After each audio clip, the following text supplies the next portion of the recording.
Hello. This is going to be a pseudo Zelda 2 Let's Play. I guess somewhat of a guide, if you can call it that. I like to think I'm at least halfway decent at the game. I did not record the audio while playing it. But this is pretty much what I recommend while going through the game. May not be the best route. It's certainly not a speedrun guide, but from the start of the game, I like to go south, straight into the cave that's directly below this temple, the starter place. Inside is a magic upgrade. You don't have to do it right off the bat. The cave is dark, but you can see the enemies a little bit. After the first dungeon and getting the candle, the cave will of course be lit. But you can see the enemies like that. They're a little. You can see their feet on the ground just a little bit. And if you have range, if you have your sword beam, you can of course hit them from a distance and tag them before they get to you. The Octoroks, you can block their rocks that they shoot. That guy dropped an item that I tried to get, but that take quite a bit of damage trying to do that. But the magic upgrade is at the very end here. Adds 1 full block to your mana bar. And then from here, just go to the town to the right, fight a few more dudes to get XP. But the town to the right has a free spell that is pretty much mandatory to get through the game. Sometimes fairies will appear. I was pretty lucky that I got one here. Just get free health. The towns will consist of people that will heal your health, magic, and of course there's 1 spell per town. As I mentioned, this one's a free spell. The women in red will heal you. I'll walk right by her because, well, I don't need it. No, that's not the house. That one, the person that will give you the spell is a little bit different looking per town. Sometimes it's a woman, sometimes it's an old man, or what have you.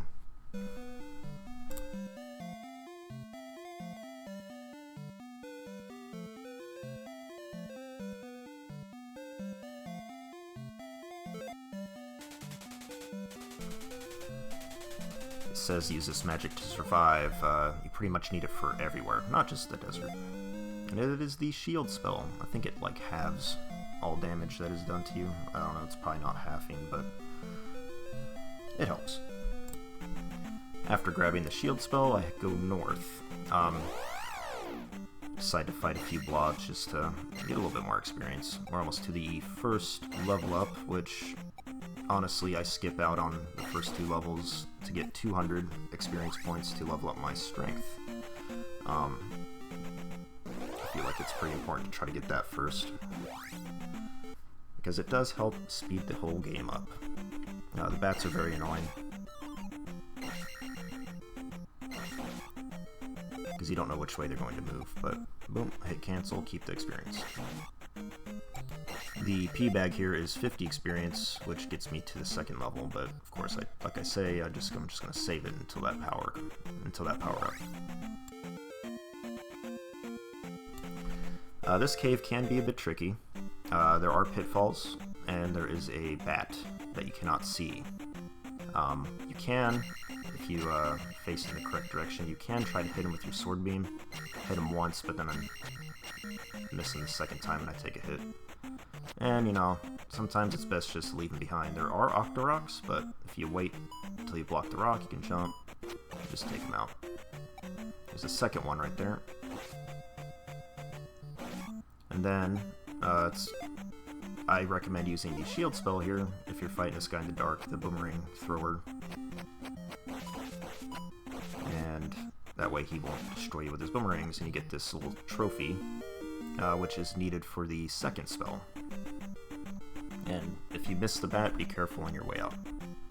He can just tag you and push you into the hole.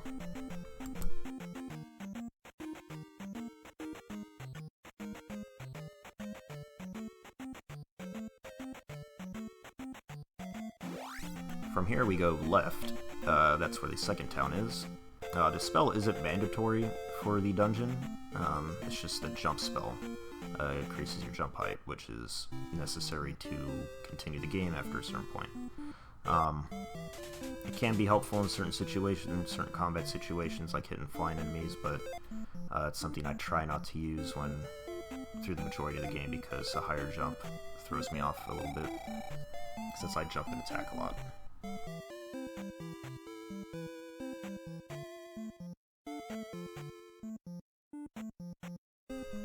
This one, this lady is the one who needs the trophy, and this is where you get the jump spell.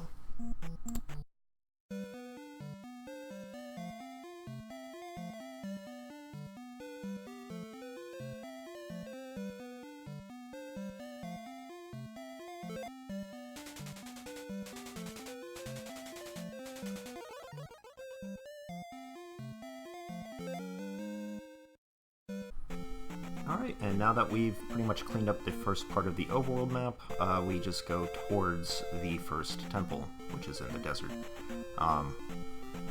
There is a cave you have to go through. It is dark, but there's only one enemy in there. They try not to make it too annoying, unlike the other few caves that are in the dark, with pitfalls or octa rocks.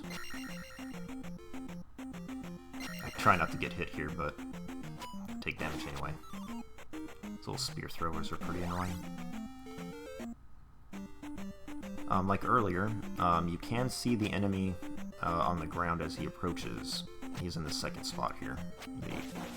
Oop. It's not too bad. For some reason I thought there was a second guy there. From here we go right and then down. It's best to go down instead of going to the temple first because there is a health increase. There's a heart that can be found if you scale the mountainside and go south.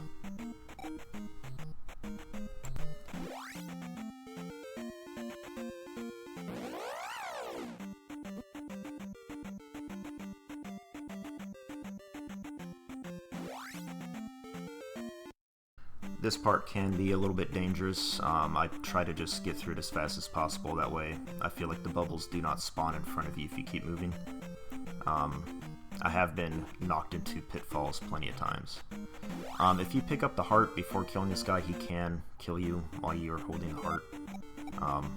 So I just tend to stab him a few times, get him out of here, then get the heart.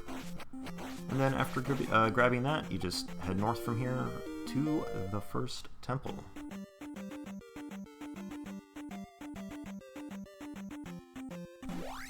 You do have to backtrack through the Bubble Canyon first, so be careful while you do that.